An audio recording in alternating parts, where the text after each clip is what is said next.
ایک بات جو ہمیں اس موقع پر یاد رکھنی چاہیے وہ یہ ہے کہ جب سے پاکستان وجود میں آیا، بلکہ پاکستان کے وجود میں آنے سے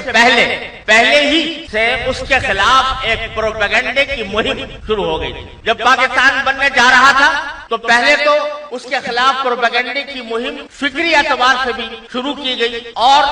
یہ نعرے بھی لگائے گئے کہ پاکستان اگر بن جائے گا تو ایک ناکام ملک ہوگا، ایک ناکام ریاست ہوگی۔ یہ نعرے لگائے جاتے تھے بھوکا پاکستان، ننگا پاکستان۔ اور یہ ہم نے بچپن میں اپنی آنکھوں سے دیکھا کہ جب ہم اپنے والد ماجد مفتی اعظم حضرت مولانا مفتی محمد شفیع صاحب رحمۃ اللہ علیہ کے ساتھ ہندوستان سے ہجرت کر کے پاکستان آ رہے تھے تو پاکستان کی سرحد پر، پاکستان انڈیا کی سرحد پر جو کسٹم کی چوکی قائم تھی، وہ آنے والوں کے سامان میں جو کوئی بے سلا کپڑا دیکھتی تھی اس کو ضبط کر لیتی تھی۔ یعنی جو مسلمان وہاں سے اپنا سرمایہ لے کر جا رہے ہیں تو ان کے سرمایہ کو ضبط کرنے کے لیے، اور میرے والد ماجد رحمۃ اللہ علیہ فرماتے تھے مجھے سب سے زیادہ فکر اس بات کی تھی کہ میں جو کتابیں لے کر آیا تھا وہ کسی طرح محفوظ پہنچ جائیں، لیکن ان لوگوں کا حال یہ تھا کہ ان کو کتابوں سے کوئی سروکار نہیں تھا،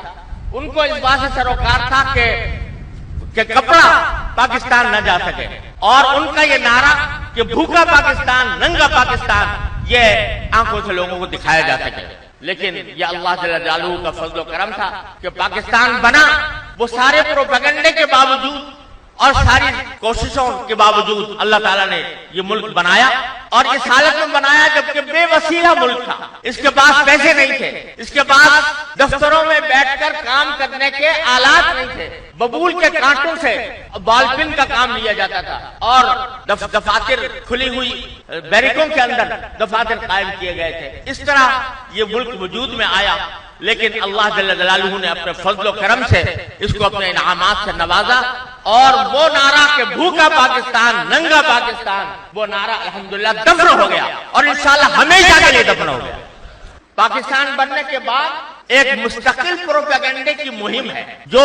مسلمانوں میں پاکستان کے خلاف، پاکستان کی برائیوں پر مشتمل جملے لوگوں کے نوک زبان پر رہتے ہیں۔ پاکستان میں یہ ہو گیا، پاکستان میں فلاں خرابی پیدا ہو گئی، فلاں نقصان ہو گیا، اور عجیب معاملہ ہے کہ خود پاکستان کے اندر رہنے والے یا پاکستان سے جو باہر جا کر کسی دوسرے ملک میں مقیم ہوئے ہیں وہ پاکستان کی برائیاں کرتے نہیں سکتے کہ فلاں پاکستان میں گھرانی ہے، پاکستان میں بدامنی ہے، پاکستان میں اسلامی نظام نافذ نہیں ہوا، پاکستان کے اندر لوگوں کی جان مال آبرو محفوظ نہیں ہے۔ یہ جملے بکثرت لوگوں کی زبانوں پر آتے رہتے ہیں اور مجلسیں اس سے گرم کی جاتی ہیں، لیکن میں آپ سے یہ عرض کرنا چاہتا ہوں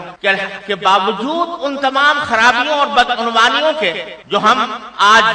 ملک میں دیکھ رہے ہیں، باوجود ان تمام نقصانات کے جو ہم نے اٹھائے ہیں، اس کے باوجود آج بھی میں پورے اعتماد کے ساتھ یہ بات کہتا ہوں کہ پورے دنیا کے نقشے میں اتنا زیادہ مسلمان، اتنا زیادہ مستحکم اور اتنا زیادہ مفید ملک مسلمانوں کے لیے کوئی اور نہیں ہے جتنا پاکستان۔ الحمدللہ میں نے دنیا کے بڑے بڑے تمام ممالک کا سفر کیا ہے، اور اسلامی ملکوں میں تو کوئی ملک ایسا نہیں ہے جس میں جانے کا اتفاق نہ ہوا ہو، جس کو قریب سے نہ دیکھا ہو، جس کے حالات کا جائزہ نہ لیا ہو، لیکن ان سب حالات کا جائزہ لینے کے بعد میں الحمدللہ پورے اعتماد کے ساتھ یہ بات کہہ سکتا ہوں کہ کوئی مسلمان ملک مسلمانوں کے لیے اتنا عظیم، اتنا نعمت، اتنی بڑی نعمت اور اتنا بڑا فائدے والا کوئی اور ملک نہیں ہے جتنا پاکستان ہے۔ الحمدللہ پاکستان سے باہر الحمدللہ اسلامی ممالک بہت سے ہیں، لیکن یہ اعزاز صرف اور صرف پاکستان کو حاصل ہے کہ اس کی بنیاد میں، اس کا جو بنیادی دستور ہے، اس میں اللہ جل جلالہ کی حاکمیت کو اپنے دستور کا سب سے بنیادی پتھر قرار دیا۔ یہ بات آپ کو تمام مسلمان ممالک میں سے کسی ملک میں نہیں ملے گی، یہاں تک کہ سعودی عرب میں بھی چونکہ کوئی دستور نہیں ہے، لہذا اس کے اندر بھی یہ اس تصریح کے ساتھ یہ بات موجود نہیں ہے کہ حاکمیت اعلیٰ اللہ تبارک و تعالیٰ کو حاصل ہے، اور اس ملک میں جو حکومت کو قائم ہوگی وہ اللہ تبارک و تعالیٰ کی حاکمیت کے اقرار کے ماتحت، اللہ تعالیٰ کی حاکمیت کے اعتراف کے ماتحت اور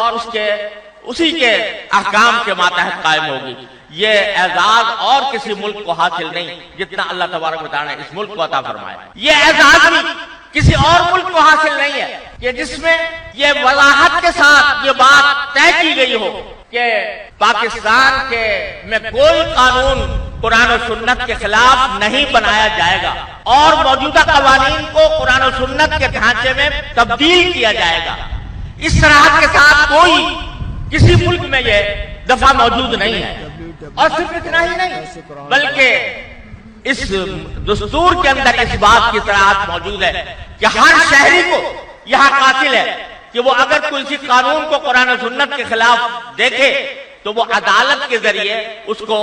ختم کرائے اور اس کی جگہ اسلامی قانون کو لانے کا دعویٰ کرے، اور عدالت اگر اس کے دعوے کو قبول کرے تو عدالت کو یہ اختیار حاصل ہے کہ قانون کو فسخ کر دے اور منسوخ کر کے اس کی جگہ اسلامی قانون کو نافذ کرنے کا حکم جاری کرے۔ افسوس ہے کہ اس عظیم دفعہ کو جو پاکستان کے دستور میں موجود ہے، حکومت اور عوام، اور میں کہوں گا کہ افسوس ہے کہ دینی حلقوں کی بے حسی کی وجہ سے یہ دفعہ معطل پڑی ہوئی ہے اور اس سے صحیح فائدہ نہیں اٹھایا جا سکا، لیکن الحمدللہ یہ موجود ہے۔ آج بھی اگر ہم اس بات کا تہیہ کر لیں کہ اس دفعہ کو برسرکار لائیں گے تو الحمدللہ اس کا راستہ کھلا ہوا موجود ہے۔ لہذا جو لوگ یہ پروپیگنڈا کرتے ہیں کہ پاکستان میں اسلامی نظام کو لانے کے لیے ہتھیار اٹھائے بغیر کوئی اور چارہ نہیں ہے، یہ پروپیگنڈا بالکل غلط ہے اور جھوٹا ہے، اور پرامن طریقے پر اسلام کے قوانین کو نافذ کرنے کا الحمدللہ راستہ موجود ہے۔ شرط یہ ہے کہ ہم اپنی بے حسی ختم کریں اور شعور پیدا کریں، اور شعور پیدا کر کے اس دفعہ کو بروئے کار لانے کا اہتمام